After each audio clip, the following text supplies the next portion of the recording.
오늘 우리에게 주신 하나님의 말씀은 에베소서 1장 1절에서 2절까지 말씀입니다. 신약 309페이지입니다. 에베소서 1장 1절로 2절 말씀입니다. 하나님의 뜻으로 말미암아 그리스도 예수의 사도된 바울은 에베소에 있는 성도들과 그리스도 예수 안에 있는 신실한 자들에게 편지하노니 하나님 우리 아버지와 주 예수 그리스도로부터 은혜와 평강이 너희에게 있을지어다. 아멘.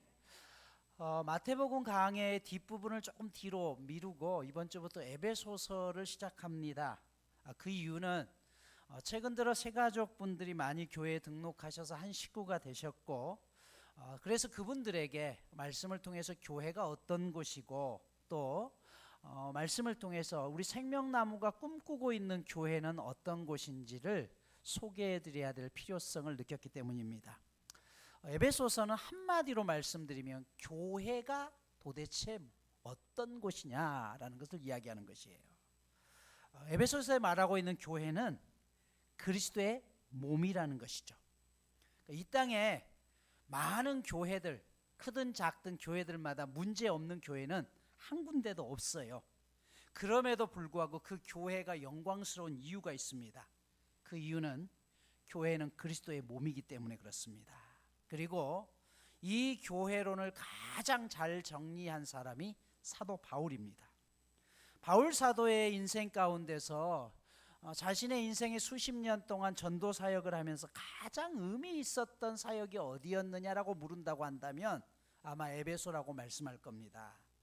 왜냐하면 이 에베소는 자신의 전도 기간 동안 가장 오랜 시간 심혈을 기울였던 곳이죠. 또 단순히 복음 전도만 하는 것이 아니라 두란노라는 학교를 세워서 여기서 2년이 넘는 시간 동안 제자들을 양육하고 그들을 파송했던 곳이 바로 에베소입니다. 3차 전도 여행 기간 중에 약 3년간 이곳에 머물게 되죠. 이후 예루살렘에서 복음을 전하다가 예루살렘에서 체포가 되어서 가이사랴 빌립보라는 곳에서 구금이 됩니다. 그리고 사도행전 26장 31절 이하에 보면 이렇게 기록을 해요. 이 사람은 사형이나 결박을 받을 만한 행위가 없더라. 이에 아그리빠가 베스도에게 이르되 이 사람이 만일 가이사에게 상소하지 아니하였더라면 석방될 수 있었을 것이다 라고 이야기해요. 이게 무슨 말씀이냐면 사도 바울이 잡히게 된 게 유대인들의 고소죠. 유대교가 기독교인들을 핍박하기 시작했습니다. 그래서 로마 시민권자였던 그를 보호하기 위해서 로마의 군인들이 가이사라는 곳에 주둔하고 있다가 사도 바울을 보호라는 명분으로 데리고 와서 구금 상태에 있었어요. 당시 분봉왕이었던 이 아그리빠가 재판을 해보니까 죄가 없어요. 그래서 무죄로 풀어주려고 했습니다. 근데 그 상황에 사도 바울이 오늘 본문에 보면 상소를 했대요. 여러분 이상하죠? 상소는 언제 하는 거예요? 억울할 때. 그 재판에 내가 순복할 수 없을 때 하는 거잖아요. 근데 무죄예요. 나가래요. 근데 로마 황제에게 상소를 해요. 왜 그랬을까요? 여러분 사도 바울은 이 시점에서 자기 혼자만 풀려나는 걸 원치 않았어요. 당시 유대교에 있다가 기독교인으로 개종한 사람들에 대해서 유대인들이 무지무지한 핍박을 했습니다. 사도 바울도 그와 같은 케이스였죠. 그래서 나 혼자 풀려나는 것이 중요한 것이 아니라 나는 풀려날지라도 여전히 유대교에 있다가 기독교로 개종한 사람들은 유대인들이 죽이려고 쫓아다니는 상황이었어요. 그래서 당시 유대를 통치하고 있는 로마 황제에게 상소를 한 거예요. 어떤 상소요? 나만 풀어주는 것이 아니라 지금 유대인들이 기독교인들을 너무 핍박하니 법적으로 기독교가 잘못된 것이 아니라는 것을 황제께서 판결해 주십시오. 그래서 그 기독교인들이 자유롭게 복음을 전하고 보호받을 수 있는 법적인 장치를 마련해 주십시오라는 것이에요. 이게 사도 바울의 마지막 그의 목회 여정이었습니다. 그래서 그가 로마의 황제의 바로 재판을 받기 위해서 로마로 끌려가게 되죠. 로마에서는 두 번에 걸쳐서 감옥에 갇히게 됩니다. 첫 번째는 가택연금 상태였어요. 자유롭게 사람들이 왔다 갔다 할 수 있었고, 실제로 사도 바울이 첫 번째 갇혀 있었던 이 장소는요, 그리 열악하진 않습니다. 마을이 있었고, 마을 한가운데 있었고요, 바로 사도 바울이 나왔던 저택에서 나와서 보면은요, 이 지중해의 바닷가가 한없이 펼쳐진 곳이에요. 굉장히 아름다운 곳이었습니다. 그곳에 있는 동안 이 에베소서를 쓰게 되죠. 그리고 나중에 로마의 제5대 황제였던 네로 황제가 기독교에 대해서 핍박을 하게 됩니다. 결국 이로 인해서 사도 바울은 두 번째로 감옥에 갇히게 되는데, 이 두 번째 갇혔던 감옥은 빛도 들어오지 않는 아주 어두컴컴한 동굴과 같은 지하 감옥이었습니다. 그리고 거기서 결국은 로마 황제의 명령에 의해서 참수형에 처해서 사도 바울은 인생을 마무리하고 맙니다. 이게 사도 바울의 인생이었던 것을 우리는 알 수가 있습니다. 자, 그런데 사도 바울이 이 에베소서에 대해서 감옥에 있으면서 편지를 썼던 이유는 이곳이 가장 중요한 위치였기 때문에 그래요. 왜냐하면 많은 배들이 머물고 있는 항로였고, 실제적으로 이 에베소가 복음화되기 시작하면 이 복음이 배를 타고 또 사람들을 통해서 아시아 전 지역까지 뻗어나갈 수 있다라고 생각했기 때문이죠. 그래서 이 에베소서를 쓰면서 그들에게 교회가 무엇이고 하나님을 믿는 성도란 도대체 어떤 사람인가를 그가 기도하면서 쓴 편지가 바로 에베소서입니다.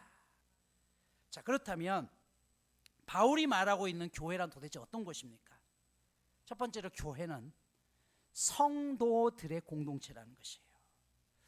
바울이 쓴 편지는 대부분 문제 해결을 위해서 쓴 편지가 많습니다. 고린도서는 고린도 교회 안에 분열의 문제, 여러 가지 많은 문제를 해결해 주기 위한 거죠. 갈라디아서는 이단과 다른 복음에 대한 문제를 변증하기 위해서고, 빌립보서 같은 경우는 고난 중에 있는 사람을 위로하기 위해서입니다. 그러나 에베소서는 그렇지 않아요. 어떤 교회의 특정한 문제를 다루지 않습니다.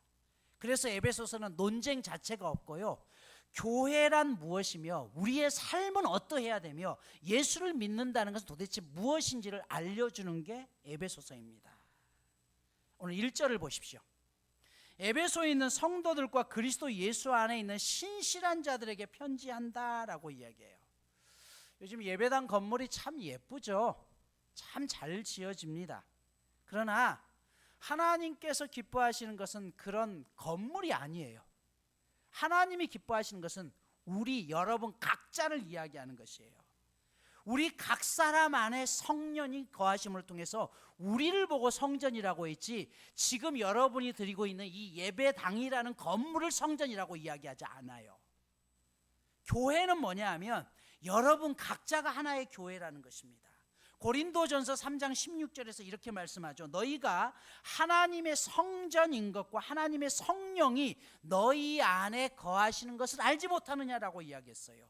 즉 성도는 누굽니까? 예수를 믿는 사람들을 성도라고 이야기해요. 그래서 굉장히 복된 이름이에요. 여러분, 목사, 장로, 권사, 집사보다 더 복된 이름이 있어요. 그게 뭐예요? 성도라는 이름이에요. 우리를 보고 하나님이 거룩한 사람이라고 말씀해 주셨다는 것이죠. 이 성도의 본래 의미는 그래서 구별되었다는 것입니다. 제가 오늘 예배를 위해서 집에 있는 여러 양복 중에서 오늘 이 양복을 구별해서 입었습니다. 마찬가지로 이 자리에 나오신 여러분들 역시 세상의 수많은 사람들 가운데 하나님이 구별해서 불러주셨다는 거예요. 이게 성도의 의미입니다. 자, 그런데 여기 보면 성도 옆에 뭐라고 했어요? 신실한 자들이라는 말이 또 나오죠. 성도란 하나님께서 우리를 선택했다고 했죠. 이걸 은혜라고 해요. 반면 신실한 자들이라는 건 뭐냐 하면 하나님이 그러면 우리를 불러주셨어요. 그러면 불러주셨으면 불러주신 뜻에 맞게끔 살아가는 게 신실한 것이에요. 이걸 진리라고 이야기합니다. 하나님의 은혜는 우리에게 값없이 주어요. 그러면 그것으로 끝나는 것이 아니라 우리로서는 내 삶을 하나님 앞에 진리로 바쳐야 될 책임이 있다는 것이에요. 유대인들은 자녀들이 태어나면 이렇게 가르친다고 하죠. 네가 태어나기 전 세상보다 네가 떠날 때의 세상이 더 나은 곳이 되게 하라라고 이야기해요. 티코놀람이라는 말인데 너가 세상을 고치는 사람이 되라는 것이에요. 여러분, 세상을 고치기 위해서는 두 가지가 필요합니다. 첫 번째는 하나님의 은총이 하늘로부터 내게 임해야 돼요. 이걸 은혜라고 하죠. 두 번째, 그 은총이 임했을 때 우리의 마음이 그리스도 안에 깊이 뿌리를 내려야 됩니다. 그리고 그 뿌리 내림을 통해서 내 삶이 누군가에게 선물의 삶을 살아야 되는 거예요. 여러분, 여러분이 생각하기에 나는 과연 선물의 삶을 살고 있습니까? 아니면 다른 사람들을 시험에 들게 하는 삶을 살고 있습니까? 부부간에도 서로 선물이 되어야 되죠. 어떤 아내가 그랬대잖아요. 목사님한테 가가지고, 목사님, 우리 남편은요 제 인생의 로또입니다. 그러니까 아이고 좋으시겠어요. 아니요, 안 맞아도 그렇게 안 맞아요. 평생에 맞는 게 하나도 없는 로또예요, 로또. 여러분, 우리의 삶이 적어도 하나님 앞에 선물의 삶을 살아야 되지 않겠습니까? 앞의 내용을 정리하면 그래요. 그래서 믿음이라는 것은요, 먼저는 우리가 예수 그리스도를 믿는 것이에요. 그런데 이것으로 끝이 아니라 내가 예수를 믿고 나서 내 삶이 변화해서 다른 사람들에게 선물의 삶을 살아내는 게 믿음이라는 것이에요. 그래서 여러분, 신실함의 반대 표현은 믿음을 잃어버린 것입니다. 믿음을 잃어버렸다는 것은 바로 이 두 가지 중에 한 가지가 없어도 믿음을 잃어버린 것이죠. 베이직 교회를 담임하고 계시는 조정민 목사님의 교회 속 반그리스도인이라는 책이 있습니다. 이 책에 보면 이런 말씀이 나와요. 반그리스도인이란 세상에서 믿지 않는 사람이나 이단이 아니라 예수를 믿는다고 하면서 예수와 상관없이 살아가는 사람들이 반그리스도인이다. 교회 밖 사람들이 교회에 대해서 반감을 느끼는 이유도 바로 이 반그리스도인 때문이다. 예수님이라면 하시지 않았을 일을 해서 예수님을 오해하게 하고 심지어 교회를 외면하게 해서 사람들을 구원의 길에서 점점 멀어지게 하는 사람이 반그리스도인이다. 그들은 예수님을 모르는 사람이 아니다. 날마다 자기를 부인하고 자기 십자가를 치고 예수를 따라야 함에도 불구하고 하나님을 알지만 하나님을 따르지 아니하고 그 뜻에 반하는 일을 일삼는 사람들이 반그리스도인이다. 그러면서 그 7가지로 분류하고 있는데 네 번째, 이 부분을 설명합니다. 섭섭한 그리스도인. 이 시대 많은 교회가 능력을 잃었다면 섭섭 귀신에 사로잡힌 반그리스도인이 교회 안에 슬며시 들어와서 이런저런 직분을 차지하고 있기 때문일 것이다. 그들이 교회 안에서 수시로 일으키는 반목과 질시 때문에 얼마나 많은 그리스도인들이 교회를 떠나는지 모른다. 혹시 당신의 마음에 섭섭 귀신은 없습니까? 이상하게 들릴지 모르지만 믿음으로 산다는 것은 내가 아닌 그리스도의 아바타로 사는 것입니다.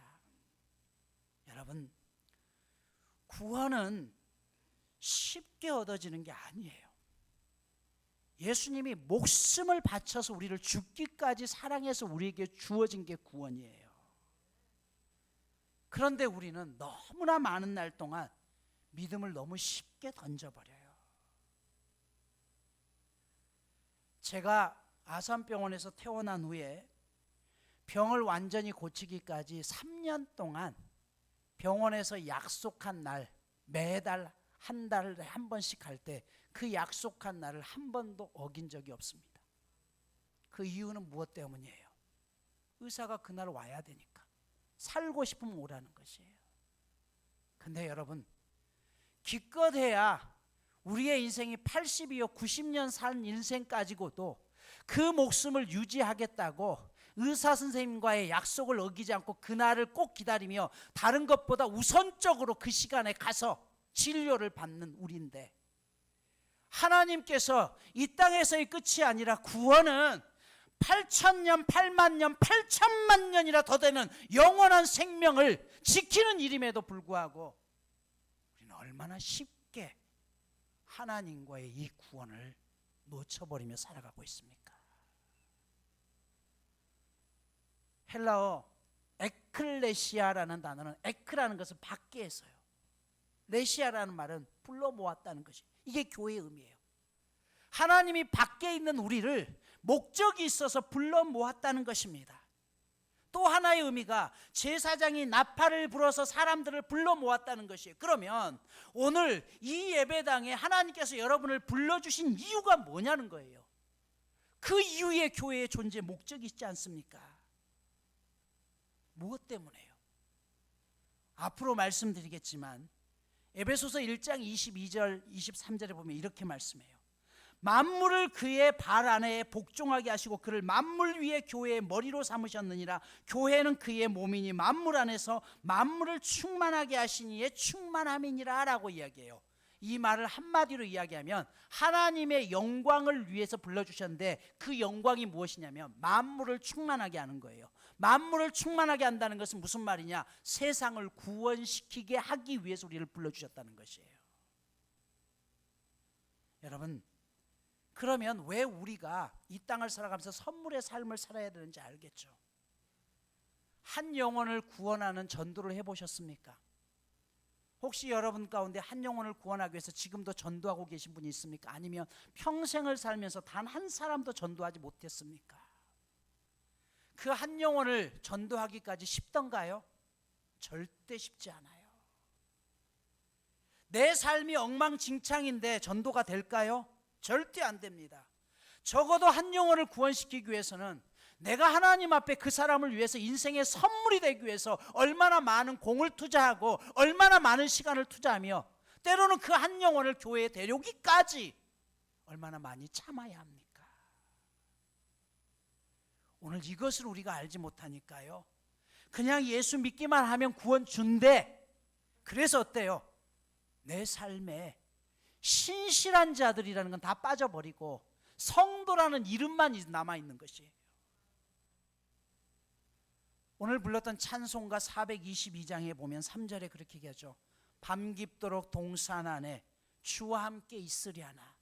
여러분, 사랑하는 주님과 밤 깊도록 있는 게 시간이 가는지도 모르고 얼마나 좋아요. 얼마나 복돼요. 근데 그 다음에 뭐라고 했어요? 괴로운 세상에 할 일 많아서 날 가라 명하셨대요. 여러분, 제발 교회에서 열심히 하지 마십시오. 제발 교회에서 열심히 한다고 하면서 교회만 살고, 그것이 아니라 하나님이 원하시는 것은 내가 교회에서 열심히 하는 것이 아니라 세상에 가서 그곳에 가서 해야 될 일을 하는 게 하나님이 우리에게 원하는 거예요. 아닙니까? 그런데 교회에서는 열심히 하는데 우리가 밖에 나가서는 너무나 엉망으로 살 때 하나님의 영광이 가려지는 것이에요. 마태복음 17장의 변화선 사건을 통해서 주여, 베드로가 말하죠. 제가 여기에 초막 셋을 짓겠습니다. 그래서 주님과 함께 모세와 함께 엘리야와 함께 이곳에서 지내면 좋지 않겠습니까? 우리는 그러고 싶죠. 그런데 바로 뒤에 이어지는 게 뭐예요? 그들이 내려오자마자 그 아래에서 어떤 일이 일어났습니까? 마태복음 17장 15절에 보면 주여 내 아들을 불쌍히 여기소서. 그가 간질로 심히 고생하여 자주 불에도 넘어지며 물에도 넘어지느니라. 내가 주의 제자들에게 데려왔으나 능히 고치지 못하였나이다. 무슨 말이에요? 주님, 제발 우리 아들 좀 살려주시고, 세상에서 지금 죽어가는 수많은 사람들이 우리에게 요청하고 있는 거예요. 길을 모르겠어요. 어떻게 해야 될지 모르겠어요. 이런 절망의 순간에 내가 살아날 수 있는 길이 어디에 있는지 모르겠어요. 그 세상을 향해서 날 가라 명하신다는 것이에요. 여러분, 교회인 우리의 사명이 여기에 있습니다. 그런데 실제로 우리가 여러분 하나님의 영광을 드러내고 있습니까? 그런 분도 있고 그렇지 못한 분도 계시겠죠. 하지만 중요한 게 한 가지 있어요. 그럼에도 불구하고 나의 신분은 바뀌지 않는다는 거예요. 성도라는 신분은 바뀌지 않아요. 이게 왜 중요한지 아세요? 여러분, 대통령이요, 장관을 임명했어요. 그럼 요즘 장관 되기도 힘들어요. 어떤 과정을 거치나요? 청문회 세우죠. 국회 와요. 그러면 사돈의 팔촌까지 다 털려요. 너가 뭐 했더라? 뭐 했더라? 완전 다 까발려지죠. 그래서 거기에 있던 국회의원들이 자격 없습니다. 자, 그런데 대통령이 그래도 저 사람을 내가 장관으로 임명하겠습니다 하면 돼요, 안 돼요? 됩니다. 된다니까요. 이 권한은 누구에게 있는 거예요? 대통령에게 있는 거예요. 그러면 그 사람을 다른 국회의원들이 반대할지라도 대통령이 장관을 임명해서 장관하라고 하면 하는 거예요. 여러분, 누가 성도로 임명했다고요? 하나님이요. 어떤 사람들은 그러죠. 네가 그런 자격이 있어? 그런데 우리를 성도로 임명하신 분은 누구라고요? 하나님이 불러주셨다는 것이에요. 오늘날 성도들인 우리가, 교회인 우리가 많은 사람들의 기대에 못 미치는 건 사실입니다.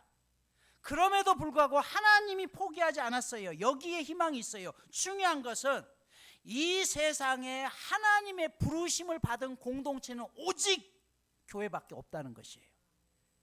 이게 우리의 소망입니다.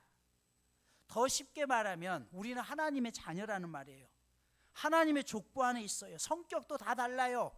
말 잘 듣는 자식이 있는가 하면 안 듣는 자식도 있어요. 그래도 자식은 자식이에요. 그 자식에게 유산은 물려지는 것이고요, 그 자식에게 모든 것들은 물려가는 것이에요. 이것이 에베소서가 말하고 있는 첫 번째 진리입니다. 여러분, 한국 교회라는 유리창이 깨어졌어요. 성도들이 잘못해서 깨지기도 했고요, 밖에 사람들이 돌을 던져서 깨트리기도 했습니다. 그런데 더 중요한 사람은 그 깨어진 유리창을 보수하는 사람은 세상 사람들이 아니라는 것이에요. 누가 고쳐요? 우리가 고쳐내는 것이에요. 비록 교회라는 배가 삐걱거리지만 그래도 주님이 선장되신 그 배는 우리를 목적지까지 인도하여 주신다는 것이에요.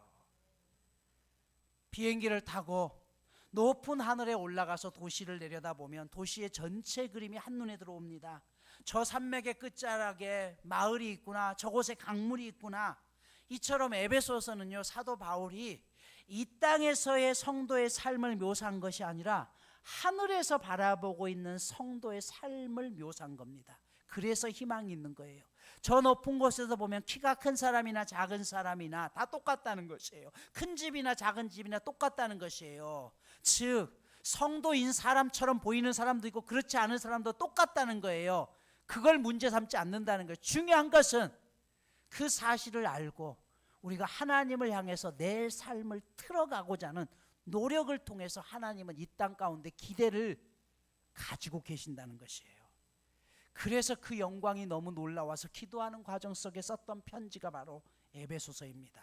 그래서요, 에베소서는 총 6장밖에 되지 않은 짧은 서신이지만 그 서신 안에 영광이라는 단어가 8번이 나오고 풍성이라는 단어가 5번이 나오고 충만이라는 단어가 7번이 나옵니다. 영광, 풍성, 충만하다라고 이야기해요. 이것이 하늘에서 내려다보고 있는 하나님의 관점인 것이에요.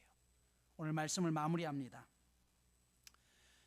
에베소서는 교회가 무엇인가를 가장 잘 정리한 서신입니다. 교회란 건물이 아니라 하나님이 선택해서 불러주신 우리 자신들을 교회라고 합니다. 그것을 성도라고 이야기해요. 각자의 믿음의 모습이 달라요.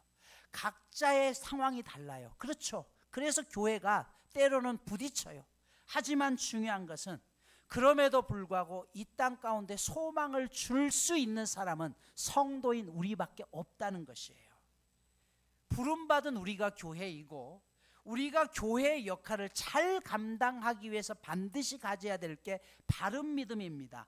바른 믿음이란 단순히 예수 믿고 구원받는 것이 끝이 아니라 구원받은 이후에 내 삶이 누군가에게 선물이 되는 게 바른 믿음입니다. 그래서 우리가 울면서 씨앗을 뿌리는 것이고 그래서 참아내는 것이에요. 그것이 곧 하나님의 영광을 드러내는 것입니다. 교회에 대한 상처가 있다면 그 상처를 극복하고 나와 똑같은 상처를 가진 사람을 살려내는 것이 우리의 책임입니다. 내 상처가 나으면 그것이 다른 사람을 살리는 백신이 되는 것이에요. 나와 같은 아픔을 겪고 있는 사람들에게 내가 특효약이 될 때 선물이 되는 것이에요. 내가 행복한 것은 내가 사랑하는 사람이 행복해서 나도 행복한 것입니다. 예수님이 우리 인생의 최고의 선물이 되신 것처럼 우리 또한 누군가에게 가장 소중한 선물이 될 수 있다면 그것이야말로 가장 행복한 삶을 살아내는 것은 아닐까요? 이제 에베소서를 우리가 함께 배우는 동안 이 힘든 세상 속에서 성도들이 얼마나 복된 존재인지를 깨닫기 바랍니다. 여러분을 통해서 교회의 영광이 살아나기를 소망합니다.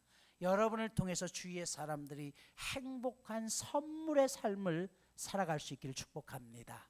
이번 주 미션입니다. 첫 번째, 여러분들이 가장 존귀한 존재라는 사실을 잊지 마십시오. 하루에 5번씩 한번 그냥 웃어봅시다. 사람들이 미쳤다고 해도 괜찮아요.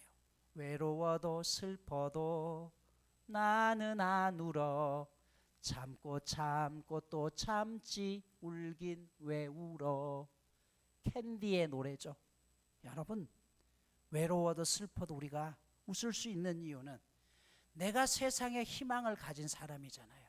그러니 여러분 자신을 위해서 그렇게 선포하세요. 괜찮아. 나는 그래도 썩 괜찮은 놈이야. 여러분 그렇게 얘기해 봅시다. 우리 한번. 괜찮아. 나는 참 괜찮은 사람이야. 아멘. 하나님이 괜찮은 사람으로 선택해 주셨잖아요. 하루 5번씩 그냥 웃으십시오. 두 번째, 내 삶에 있어서 관계에서 정리해야 될 사람들이 있으면 정리합시다. 적어도 내 삶이 누군가에게 선물이 되어야 된다고 했는데 거침돌이 되어서는 안 되지 않겠습니까? 그래서 한 주간 그런 사람들을 만나서 풀어야 될 건 풀어냅시다. 그리고 함께 식사하고 함께 차 마십시다. 내가 먼저 손을 내밀 때 그 안에서 내 인생이 누군가에게 선물이 될 것입니다. 기도합니다. 하나님, 우리를 하나님께서 가장 거룩한 존재로 성도로 불러주셨습니다. 이 성도의 존귀함을 잊지 말게 하여 주시고 가장 세상에서 존귀한 이름 성도, 그 선물임을 결코 저희가 잃어버리지 않도록 붙잡아 주시옵소서. 그래서 누군가에게 내가 선물이 될 수 있는 은혜를 부어주옵소서. 예수님의 이름으로 기도드립니다.